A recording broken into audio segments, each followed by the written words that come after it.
ബി.ജെ.പിയെ പ്രതിരോധത്തിലാക്കിയ പ്രചാരണ ഗാന വിവാദത്തിൽ സംസ്ഥാന ഐ.ടി സെൽ കൺവീനർ എസ് ജയശങ്കറിനെതിരെ നടപടി വേണ്ട എന്ന് പ്രകാശ് ജാവ്ദേക്കർ. ഇത്തരം പിഴവുകൾ സാധാരണമാണെന്നും നടപടിയെടുക്കേണ്ടതില്ല എന്നും കേരളത്തിന്റെ ചുമതലയുള്ള പ്രഭാരി പ്രകാശ് ജാവ്ദേക്കർ പറഞ്ഞു. സമൂഹമാധ്യമമായ എക്സിലൂടെയായിരുന്നു പ്രതികരണം. അലക്സ് റാം മുഹമ്മദ് വിവരങ്ങളുമായി ചേരുന്നുണ്ട്. അലക്സ്, പാർട്ടിക്കാകെ ബി.ജെ.പിക്കാകെ നാണക്കേടുണ്ടാക്കിയ ഒരു സംഭവമാണ്, വിവാദമാണ്. അതിൽ എസ് ജയശങ്കറിനെ മാറ്റണം എന്നാവശ്യപ്പെട്ടുകൊണ്ട് സംസ്ഥാന നേതൃത്വം കേന്ദ്രത്തെ സമീപിക്കുന്നു. പക്ഷേ നടപടിയില്ല എന്നാണ് ഏറ്റവും ഒടുവിലായി പുറത്തുവരുന്ന വിവരം. എന്താണ് വിവരങ്ങൾ, അലക്സ്?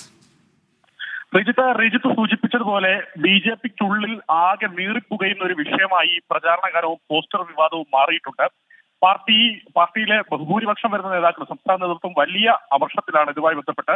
പ്രത്യേകിച്ച് ലോക്സഭാ തെരഞ്ഞെടുപ്പുമായി ബന്ധപ്പെട്ട് സംസ്ഥാന അധ്യക്ഷൻ തന്നെ നയിക്കുന്ന ഒരു സംസ്ഥാന ജാഥയിൽ ഇത്തരം ഒരു പിഴവ് കടന്നുകൂടുക എന്നുള്ളത് ഒരു തരത്തിലും അംഗീകരിക്കാൻ പറ്റാത്ത കാര്യമായി പാർട്ടി വിലയിരുത്തുന്നുണ്ട്. അതുകൊണ്ടാണ് ഐ.ടി സെൽ കൺവീനർക്കെതിരെ നടപടി ആവശ്യപ്പെട്ട്, അല്ലെങ്കിൽ അദ്ദേഹത്തെ സ്ഥാനത്തു നിന്ന് മാറ്റണമെന്ന് ആവശ്യപ്പെട്ട് സംസ്ഥാന നേതൃത്വം കേന്ദ്ര നേതൃത്വത്തെ സമീപിച്ചത്. ഈ വാർത്തകൾ പുറത്തു വന്നതിന് നിമിഷങ്ങൾ പിന്നാലെ കേരളത്തിന്റെ ചുമതലയുള്ള പ്രഭാരി പ്രകാശ് ജാവ്ദേക്കർ അതിൽ ഒരു മറുപടിയുമായി രംഗത്ത് എത്തിയിട്ടുണ്ടെന്നുള്ളതാണ് ഏറ്റവും പ്രധാനപ്പെട്ട കാര്യം. ആർക്കെതിരെയും നടപടി ഉണ്ടാകില്ല എന്നാണ്, നടപടിയെടുക്കേണ്ട സാഹചര്യമില്ല എന്നാണ് പ്രകാശ് ജാവ്ദേക്കർ എക്സ്പോസ്റ്റിലൂടെ വ്യക്തമാക്കിയിട്ടുള്ളത്. പൊന്നാനിയിൽ സംഭവിച്ചത് ഒരു പ്രാദേശിക വീഴ്ച മാത്രമാണ്, ചെറിയ കയ്യബദ്ധം മാത്രമാണ്.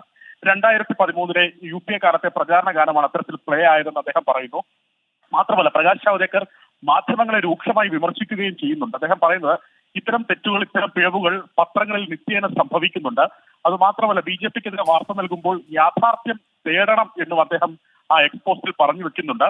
എന്താണെങ്കിലും നേരത്തെ സൂചിപ്പിച്ചതുപോലെ ഈ ബി.ജെ.പിയുടെ ഐ.ടി സെൽ കൺവീനർ എസ് ജയശങ്കറെ സംഘടനാ ജനറൽ സെക്രട്ടറി, ദേശീയ സംഘടനാ ജനറൽ സെക്രട്ടറി BL സന്തോഷിന്റെ നോമിനിയായാണ് കണക്കാക്കുന്നത്. പാർട്ടിയിലെ വിഭാഗീയതയിലേക്ക് വെളിച്ചം വീശുന്ന, അത് ശക്തമാകുന്ന വിമർശനങ്ങളാണ് ഈ ഘട്ടത്തിൽ പുറത്തു വരുന്നത്. സംസ്ഥാന നേതൃത്വത്തിന്റെ ഈ ആവശ്യം പാർട്ടി, അതായത് പ്രകാശ് ജാവ്ദേക്കർ അല്ലാതെ പാർട്ടി ദേശീയ നേതൃത്വം അത് സംബന്ധിച്ച് പ്രതികരണം നടത്തിയിട്ടില്ല എന്നുള്ളതാണ് ഈ ഘട്ടത്തിലെ പ്രധാനപ്പെട്ട കാര്യം. ശരി, പ്രചാരണ ഗാന വിവാദത്തിൽ സംസ്ഥാന ഐ.ടി സെൽ കൺവീനർ എസ് ജയശങ്കറിനെതിരെ നടപടി വേണ്ട, അതൊരു സ്വാഭാവികമായി സംഭവിക്കുന്ന പിഴവ്, സാധാരണ സംഭവിക്കുന്ന ഒരു പിഴവ് എന്നുള്ള നിലയിലാണ് പ്രകാശ് ജാവ്ദേക്കർ അതിനെ നോക്കിക്കാണുന്നത്. അലക്സ് റാം മുഹമ്മദ് വിവരങ്ങൾ നൽകുകയായിരുന്നു തിരുവനന്തപുരത്തുനിന്ന്.